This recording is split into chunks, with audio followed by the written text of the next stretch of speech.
Okay, so praise the Lord, no? Kahit umulan, bumabagyo, tayo po ay nagkakasama sa oras na ito.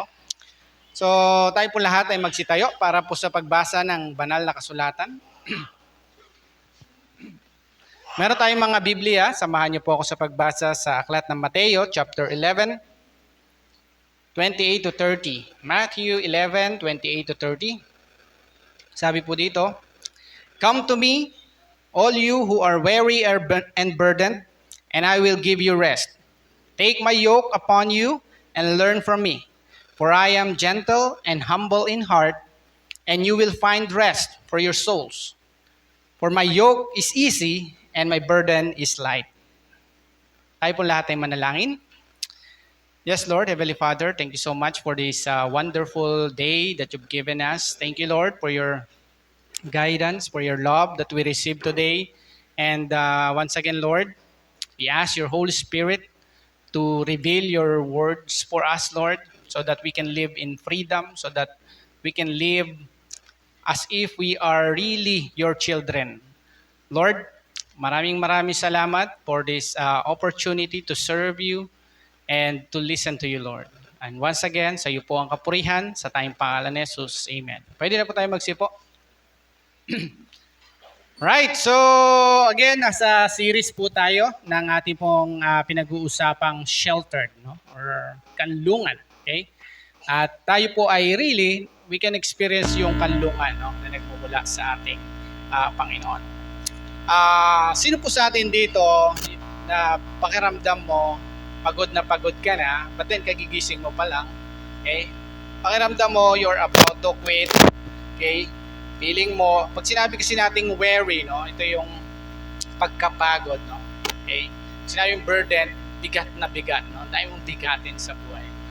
At yun po yung pag-uusapan po natin, no? So kaya nga, kung feeling mo, you have this extreme na pagod na, yung paliwanag, no, kasi nakatulog ka naman ng 8 hours o 7 hours, pero parang hindi ka natulog because your mind, your emotions, okay, sila kasi yung tunay na napapagod.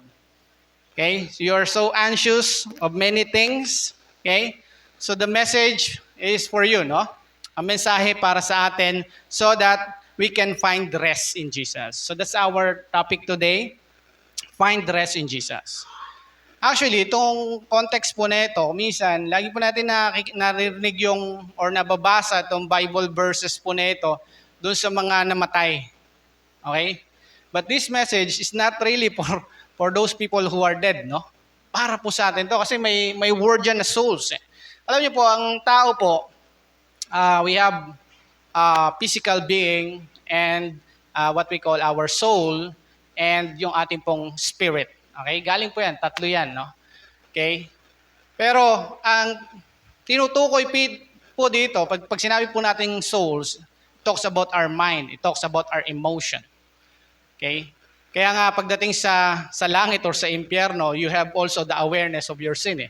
Kasi yung akala kasi natin, yung mind natin and our emotions is nasa physical lang natin. Doon lang siya nagpa-function, doon lang siya nagma-manifest. Where in fact, kahit patay na po ang ating pong physical body, our souls has the mind, no? Our souls has the emotion. Kaya nga, ito po yung sinasabi dito na weary and burdened, no? Yung ating pong mga kaluluwa. Okay? So it's not physical, rather it is for our souls or our mind, our emotions. Now, paano po ba tayo makakahanap ng kapahingahan para po sa ating mga kaluluwa? Okay? Hindi po ito pagpapatiwakal or hindi ito kamatayan ang solusyon dito. Okay? So there are three things na makikita po natin doon po sa verses on how we can find rest for our souls. Okay? So number 1, come to God. Sabi diyan, ang linaw na po sinabi doon sa verse 28, "Come to me, all of you who are weary and burdened, and I will what? Give you rest." So all we need to do first is to come to God. Okay? Lumapit tayo sa Diyos. Actually, ito nga po ay nakatago sa mga hindi po mga mananampalataya. These verses ay para po sa mga tao na naniniwala at mayroong relasyon sa ating Panginoon. Actually, kung titingnan po natin yung previous verse, sa verse, sis, pwede pa pakilagay sa verse 25, I think, 25. Previous verse niya, yung verse 25, sabi niyan, at the time Jesus said, I praise you, Father, Lord of heaven and earth, because you have hidden these things from the wise and learned, and revealed them to little children. Kaya nga yung paglapit sa Diyos, alam nyo, tayo lang po ang meron pong pagkakataon doon. Okay? Yung kapahingahan na nanggagaling sa Diyos, tayo lang po ang meron nun. Kahit unbeliever ka, you still have the souls. Meron pa rin po tayong kaluluwa, kahit hindi ka naniniwala sa Diyos. Pero ang problema, okay, hindi, ito yung nararanasan, napapagod, nanghihina na, hopeless na yung kaluluwa mo, but still, okay, you keep on pushing your life, isip mo normal lang, isip mo ayos lang. Pero ang totoo, kailangan mo na ng kapahingahan. Okay? Kaya nga kapag kami namatay, andun na yung kapahingahan, sinasabi ng maraming tao. But then, the truth is, while we are still living here on earth, we can still find rest for our souls. Okay? So, yan po yung una nating gawin, ano? Bakit tayo weary and burdened? Because we don't come to God. Hindi tayo lumalapit sa Diyos, hindi natin nararanasan yung presence ng ating Panginoon. And coming to God means having a quality time with Him, with His Word. Okay? Ibig sabihin, when we come to God, dapat meron kang quality time. Okay? And quality time also with His what? With His Word. That's coming to God. Hindi ito pag, Lord, pupunta na ako dyan sa heaven. No, hindi ganon. Okay? Iiwan mo na yung pagiging tao mo dito sa sanlibutan at pupunta ka na kay Lord. No, hindi yon, no? Pero ito yung paglapit natin sa Diyos, ito yung pagkakaroon natin ng awareness of His presence sa buhay po natin. Okay? Are we aware na yung Lord, okay, kahit saan tayo pumunta kasama natin? Okay? Kahit nag-aaral ka, kahit nananahi ka, nagtatrabaho ka, okay, nandun ka sa kapitbahay mo, nasa bahay mo ikaw, naglalaba ka, 24/7, His presence is in you. Kaya sinabi ng Lord, come to me because we have the access to come to God through His Word. Okay? So, it's not going to God because He is already in us through the Holy Spirit. Yung Holy Spirit, nasa sa atin na yan already. Okay? Ang problema na lang, yung awareness natin doon sa presensya ng ating Panginoon. Sabi nga sa 1 Corinthians 6:17, but anyone who is joined with the Lord is one with Him in spirit. Okay? Ibig sabihin, yung spirit natin and the Spirit of the Lord is one, no? Andiyan na siya. Ang problema, mahina lang yung influence ng Lord kasi wala tayong quality time sa Kanya, hindi tayo nagbabasa ng Kanyang salita. Kaya akala natin, wala si Lord sa buhay natin. Okay? Actually, no, meron ako narinig sa Reels, pero nung pinag-aralan ko, totoo nga, no? Okay? Meron ako narinig doon, pero paraphrase ko na lang, medyo nalimutan ko yung ano. Pero yung thought niya is that the Lord created yung sea creatures out of the sea. And the Lord created the animals out of the land. Pero tayo, na mga tao, we were formed out of His image. That's why we belong to God. That's why if our souls is not connected with the Lord, okay, we die. Okay, subukan mo alisin yung isda sa tubig. Mamamatay.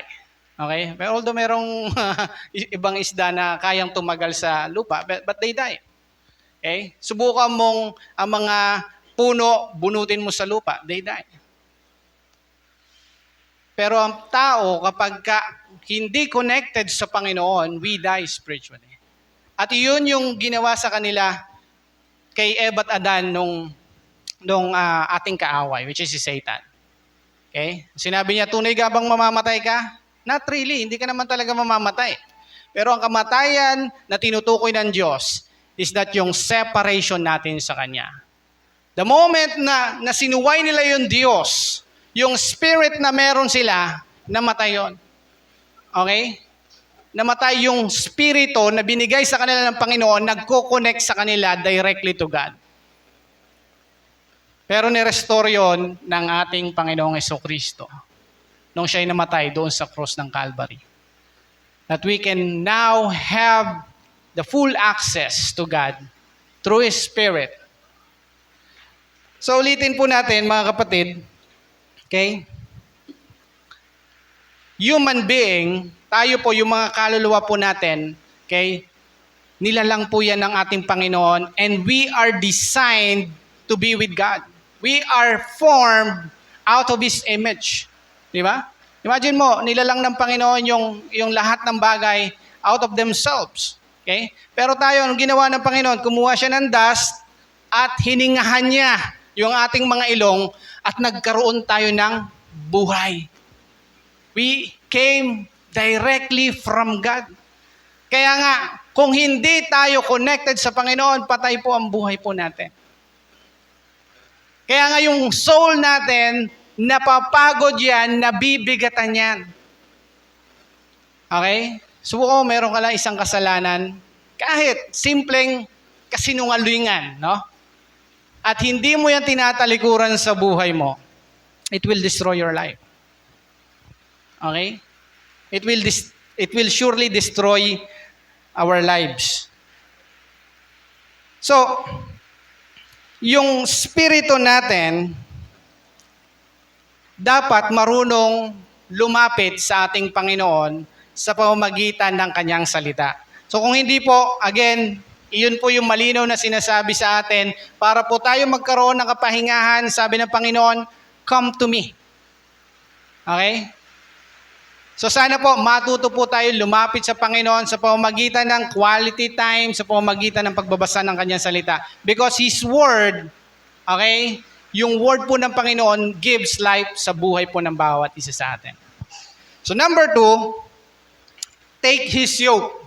Okay, sabi doon sa may verse 29, take my yoke upon you. Okay?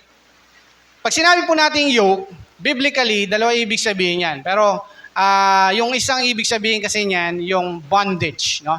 Pero dito, kung makikita natin, the meaning of yoke, alam niyo yung ginagamit doon sa mga animals, pagka nag-aararo, yan. Si Pastor Farmer eh. Pag nag-aararo, nilalagay yan sa leeg ng mga animals, no? Nung kalabaw, okay, nung donkeys, or ano man yung ginagamit mo. Okay, para yung bigat, hindi lang sa isa. Okay, ibig sabihin, kapag marami sila, lahat sila yung yoke nila, nasa leeg nila, para mahatak nila ng malakas, balanse yung bigat. At ang sinasabi ng Lord dito, take my yoke. Ibig sabihin, hindi lang ikaw ang papasan ng mga pasanin mo sa buhay. Okay? Ibig sabihin, may katuwang ka sa lahat ng bagay na pinagdadaanan mo. Problema kasi kinakaya natin sa sarili natin eh. Tama po ba? Pilit nating nilalampasan ng mga problema natin, pilit nating ino-overcome yung mga trials natin sa buhay natin sa sarili lang natin. Kaya ang bigat. At kaya tayo napapagod, nagiging weary, at kaya tayo nababurdened. Sabi ng Panginoon, okay, my burden is light. Di ba? Kasi siya yung papasan sa atin. Siya yung kasama natin na pumapasan doon sa mga pasanay natin sa buhay. Kaya hindi ka na mabibigatan eh. Kasi meron na tayong yoke. Okay? Nakasama si Jesus, nakatuwang si Jesus. So ulitin natin, don't try to carry it on your own. No? It will only be solved by God. Si Lord lang yung makakasolve niyan. Okay? Sabi sa Philippians 6, Philippians 4:6-7. Yan.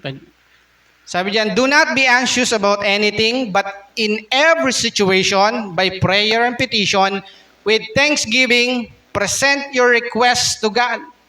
And the peace of God, which transcends all understanding, will guard your hearts and your mind in Christ Jesus. Sabi sa atin, huwag daw tayong mabagabag, huwag daw po tayong mag-alala sa lahat ng bagay.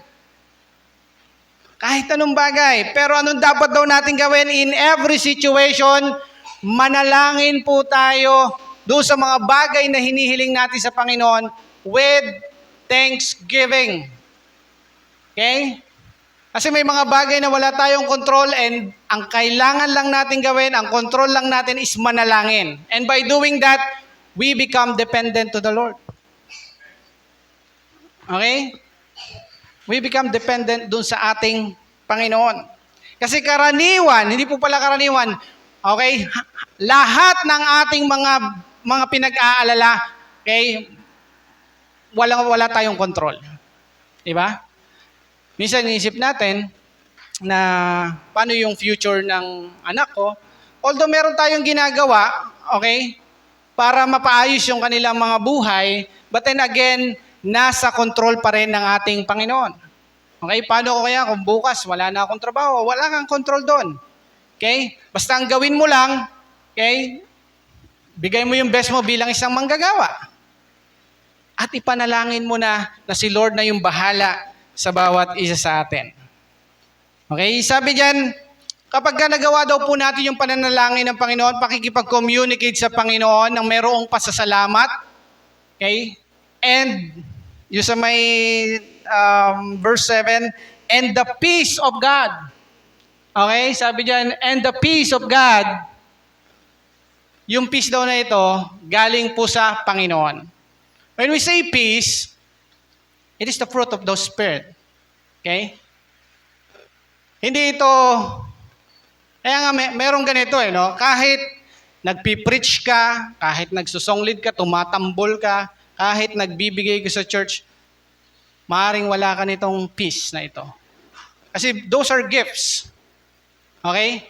Yung gifts of the Spirit is different from the gifts, from the fruits of the Spirit. Okay? Kaya nga kailangan yung banal na spirito nagbubunga sa iyo ng kapayapaan eh. Kaya nga bakit minsan kino-question natin, Lord, ba't gano'n? Naglilingkod naman ako sa iyo, nagpipreach naman ako, pastor naman ako, nagtatambol naman ako, nagsusonglid naman ako, nagsisell group naman ako, pero bakit gano'n wala akong kapayapaan? Okay? Kasi gifts yan ng Holy Spirit, hindi yan fruit. Ang fruit ng Spirit is peace. Actually, 9 siya, no? Okay? Kaya nga kung wala kang kapayapaan, ano sinasabi? Magkakaroon ka ng, eto no, sabi, andyan yung pagiging anxious mo. Madidepress ka. At yung peace na to, nanggagaling ito, bunga ito ng Espiritu sa buhay natin. At sasabi dyan, ano yung nabubunga nun?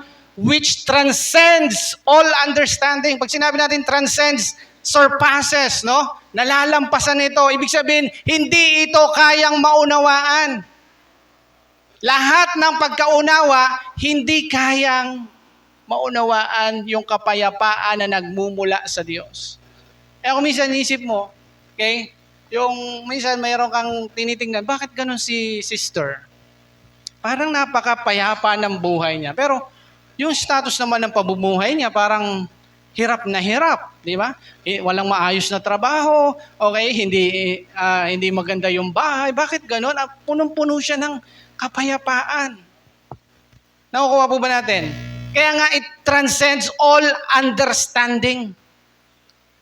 Human understanding. Okay?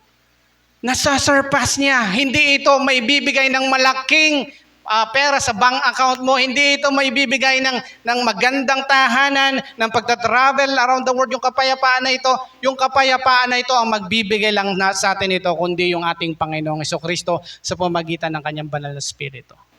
Because that's the fruit. Bunga yan. At ano daw po yung ginagawa ng peace po na ito, dahil bunga po yan ng banal na spirito, it will what?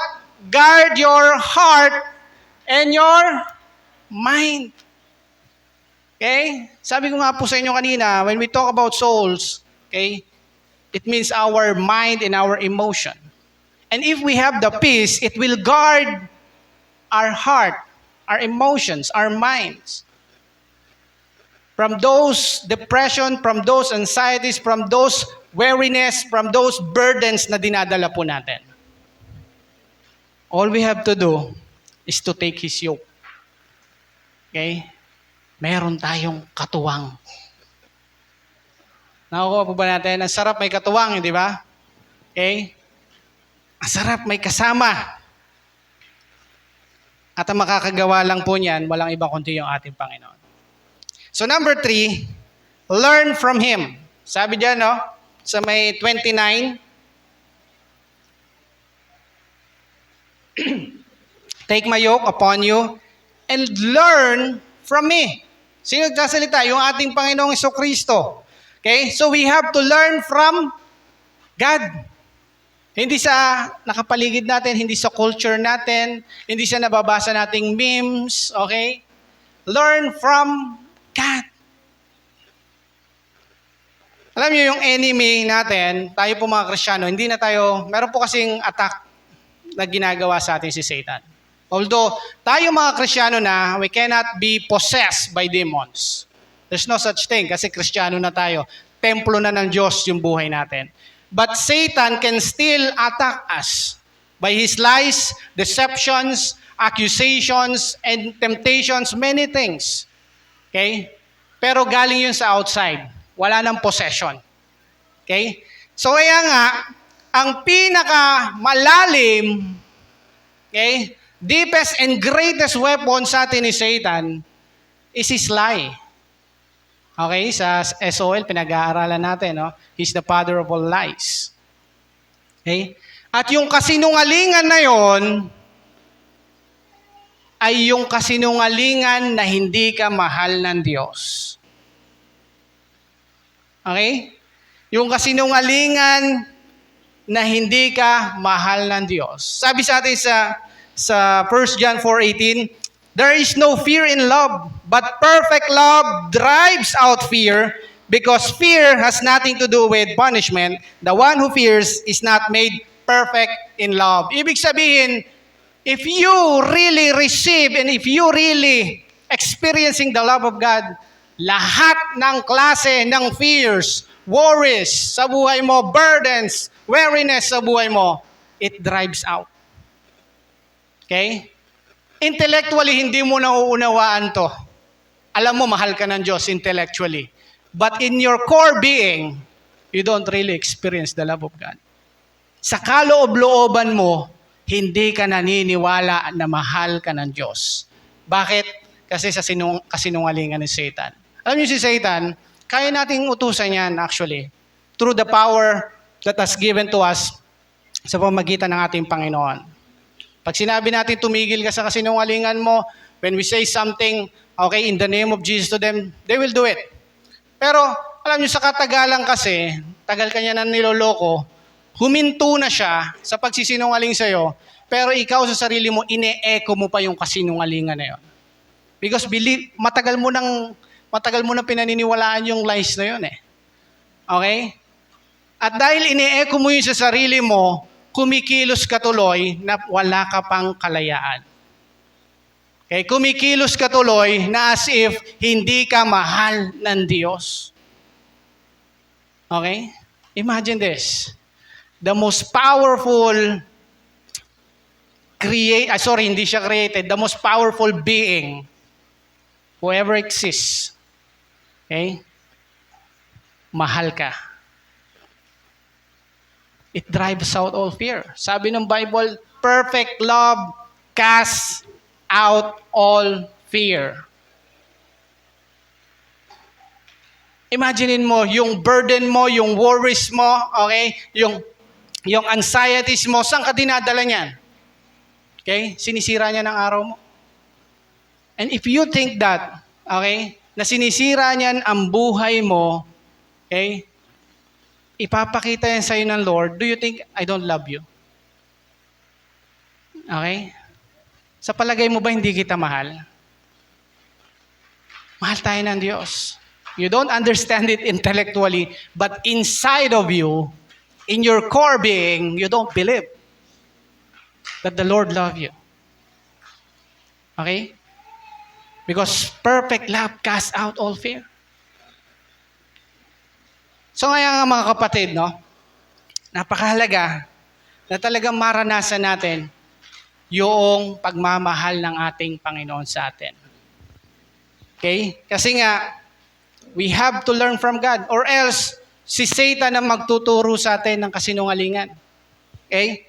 Siya yung magdadala sa atin doon sa kapahamakan. Yan, sorry. Sabi sa John 8:31-32, to the Jews who had believed him, Jesus said, if you hold to my teachings, you are my disciples, then you will know the truth, and the truth will set you free. Learn from God. He is the truth that will set us free. You know what? Knowing the truth will give us breakthrough. But living in truth will give us freedom. Okay? Alam niyo yon, nagbabasa ka ng Biblia, aha! Tama nga, ito nga. Pero hindi mo pinamuhay. Okay? There's no freedom. The truth will not set you free. Napaaha ka lang. Meron kang breakthrough. When we say breakthrough, meron kang opportunity na makatawid doon, pero dahil hindi mo pinamuhay yung katotohanan, wala ka pa rin freedom. Okay? Kaya kung minsan kino-question mo na si Lord, Lord, ba't ganun? Okay? Ang dami ko naman mga ginagawa para sa'yo. Pero bakit parang wala akong freedom? Because we're not living in the truth. Actually, yung gifts na binigay sa atin ng Banal na Espiritu, we can fake it, no? Pwede ka mameke nun. Pero yung fruit of the Spirit, you cannot fake it. Pwede kang pumeke, no? Tayo ka sa harapan, nagpipreach ka. Okay? That's gift from the Holy Spirit. Okay? Pero yung bunga ng Banal na Espiritu, hindi mo mapipeke. Mapipeke mo ba yung peace galing sa Panginoon? Yung love, yung joy, yung self-control, mapipeke mo ba yon? Yung goodness, yung kindness, okay? Yung faithfulness, hindi mo mapipeke yon. Dahil bunga yon ng Banal na Espiritu sa buhay mo. Pwede ka tumayo dito mag-preach because that's the gift na binigay sa'yo ng Panginoon. Pwede ka maghulog yan, that's gift of giving. Okay, pwede ka magpaawit and anything. That's the gift of service na binigay sa'yo ng Banal na Espiritu. But you cannot fake the fruit of the Spirit. Okay? Kaya nga,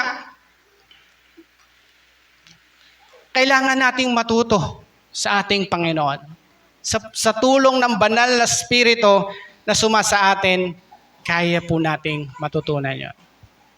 Kaya kung minsan, alam nyo, nabasa mo na yung katotohanan eh. Okay, hindi tama yan. Pero sinubukan mo, nag-fail ka. Dadaling ka na naman ng fear mo doon sa dati mong unbelief. Okay? Kasi sumablay ka eh. Tandaan mo, ikaw sumablay but the Lord never fails. Okay? Do it again. Mari may problema. Minsan, yun yung nagiging problema na matatagal na sa church, no? Subukan ko na, nagawa ko na, but it doesn't work. Okay? Hindi nag-materialize, hindi sumang-ayon sa gusto ko. Pero ulitin ko, si Lord hindi nagkakamali. Okay? Hindi siya nagpe-fail sa buhay ng bawat isa sa atin. So again, ulitin po natin itong tatlong bagay, Kuya Chris. Yan.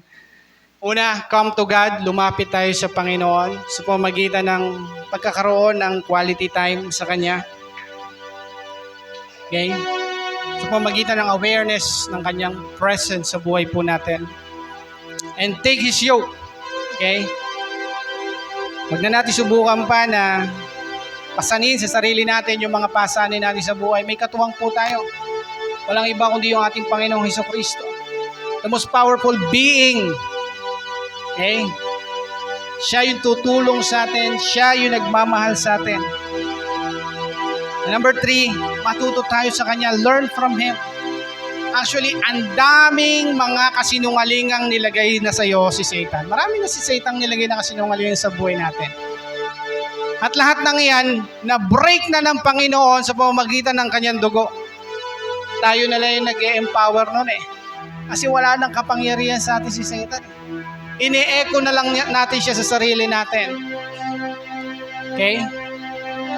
Ang kailangan natin, mamuhay na tayo doon sa katotohanan dahil pag nabuhay tayo doon sa katotohanan, makakaranas po tayo ng kalayaan na nagmumula sa Kanya.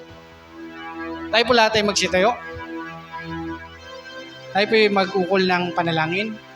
Okay? Alam niyo po, ulitin ko po, mari sa atin, no? Hirap na hirap ka na doon sa pasanin mo sa buhay. We can find rest in Jesus. Kaya nating makakuha ng kapahingahan for our souls. Okay? Kaya mo uling lumakas. Lapit lang kay Jesus. Punta lang kay Jesus. Okay? At tutulungan niya tayong pasanin lahat ng pasanin natin sa buhay. Sabi niya doon, I am gentle and humble in heart. Matuto ka sa akin. Minsan kasi, ang tingin natin sa Panginoon parang, alam niyo yon, yung naghihintay magkamali para parusahan tayo. No, hindi ganoon ng Diyos. That's legalism. Okay? Mahal ka ng Diyos. At kung nauunawaan mo yan, all burdens, all weariness sa buhay po natin, kaya po yang maalis ng pagmamahal ng Panginoon sa buhay ng bawat isa. Kung nauunawaan mo lang at tinatanggap mo lang yung pagmamahal ng Diyos. Don't believe in the lie of Satan na hindi kanya mahal. Okay? Nakaano na kasi sa atin yan eh. Alam niyo yon, dahil sa tagal ng panahon mong pinaniwalaan, kahit hindi ka na inaatake ni Satan sa bagay na yon, ikaw na lang sa sarili mo yung nagsasabing, hindi ako mahal ng Diyos. Okay? Yung nangyayari sa buhay mo ngayon, ang dami mong pasanin sa buhay, na worry sa buhay, na gusto mo na mag-quit, that's because you don't find rest in Jesus. Okay? Yung pagkakataon po na ito, sabi doon sa binasa natin kanina, nakatago sa mga taong matatalino, mga taong may pinag-aralan. At ito'y binigay sa atin ng mga nananampalataya sa Kanya. Sana po, no? Makuha natin na si Lord, the Lord is longing for us. At sana tayo rin maglong sa ating Panginoon. Tayo po lahat ay manalangin. Ama namin Diyos na makapangyarihan sa lahat. Muli po maraming salamat sa iyong mensahe. Lord, truly, Ikaw ang aming shelter. That we can find refuge in your presence. We can find rest in your presence, Lord. So, sa mga sandaling ito, nakita niyo po ang bawat isa po sa amin, pagod na ang aming mga kaluluwa. Our mind, our emotion, drain na sa maraming bagay, maraming anxieties sa buhay, maraming mga bagay na isipin sa buhay. Right now, Lord, we surrender it to you. Amin pong ipinapapasan ito sa iyo. Tulungan mo po kami, maranasan po namin yung sinasabi mo po sa iyong mga salita, that your yoke is easy and your burden is light. Na sa ganon, Lord, patuloy po kami na matuto sa iyong mga salita sa pamamagitan ng iyong banal na Espiritu. Lord, maraming salamat dahil kami po yung mga pinili mo na maging kagaya ng mga bata na matutunan po namin ang iyong mga salita. Once again, Lord, sa iyo po namin binabalik lahat ng papuri at pasasalamat. Ang aming pagsamba ay para lamang sa iyo sa tanging pangalan ni Jesus. Amen.